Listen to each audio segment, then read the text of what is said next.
Pemudik melakukan beragam cara untuk dapat mudik dan mengelabui petugas. Di Surabaya, Jawa Timur, polisi menemukan 8 orang pemudik yang sembunyi di dalam mobil pickup dengan ditutupi kain terpal. Dapat orang disembunyikan di belakang mobil pickup.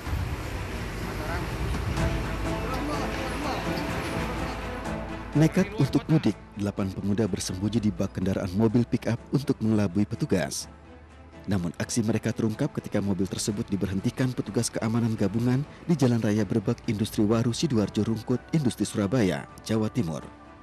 Petugas pun langsung meminta mereka keluar dari dalam bak tertutup kain terpal tersebut untuk didata dan menjalani pemeriksaan. Setelah menjalani pemeriksaan sementara, 8 orang pemudik yang hendak menuju ke Surabaya dari Malang dipaksa memutar balik ke tempat asal. Dan sejauh mana kesiapan jelang pembatasan sosial berskala besar di Surabaya Raya?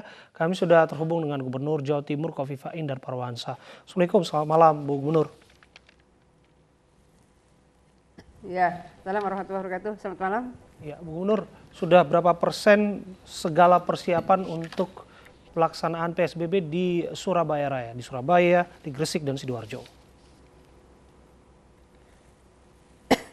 Pada dasarnya kan kita ini sudah mulai melakukan beberapa hal yang kaitan dengan physical distancing, kaitan dengan regulasi kita untuk menghindarkan masyarakat dari keramaian. Kita mungkin sudah 8 hari berturut-turut sebelum kita mengajukan PSBB, kita melakukan PBB, patroli berskala besar di tempat-tempat keramaian, jajaran dari Kodam, jajaran dari Polda, juga dari Pemprov. Kita sudah dengan membawa tenaga kesehatan melakukan rapid test di tempat-tempat keramaian. Nah, sekarang ini payung hukumnya sudah jelas, ada peraturan gubernur, ada peraturan wali kota, ada peraturan Bupati Gresik dan peraturan Bupati Sidoarjo.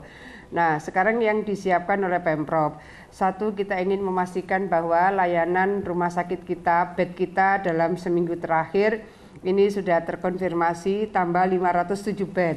Ini dari ekstensifikasi yang sebetulnya dari bulan Maret kita lakukan.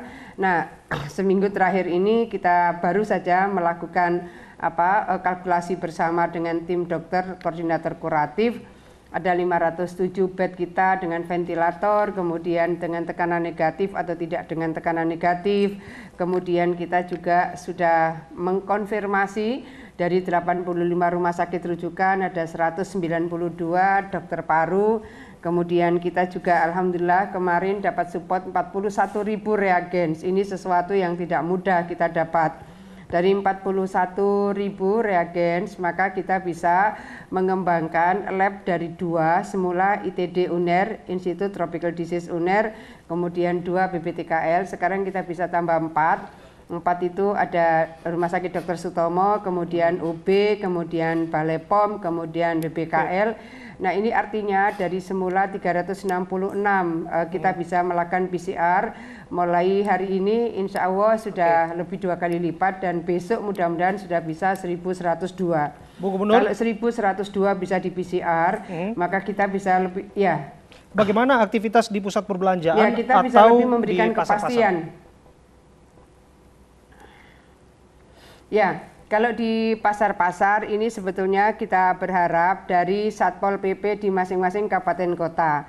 Malam ini jam 9 kita juga masih akan rapat kembali dengan Pangdam, dengan Kapolda. Tadi di Mapolda juga dilakukan simulasi karena ada perbedaan perlakuan misalnya. Jadi di Sidoarjo akan diberlakukan jam malam.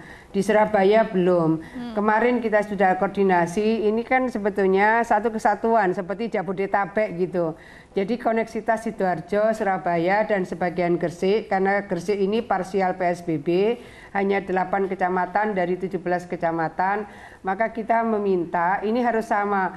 Kalau satu diberlakukan jam malam, seyogianya 2 daerah yang lain juga sama diberlakukan jam malam. Baik. Kemudian pembatasan misalnya di pasar misalnya sama, ya. Baik, ini semoga masyarakat nanti bisa disiplin menjalankan PSBB di Surabaya Raya ya Ibu. Terima kasih Ibu Kofifa sudah bergabung bersama kami ya, di Ini Sore. Ya, terima kasih.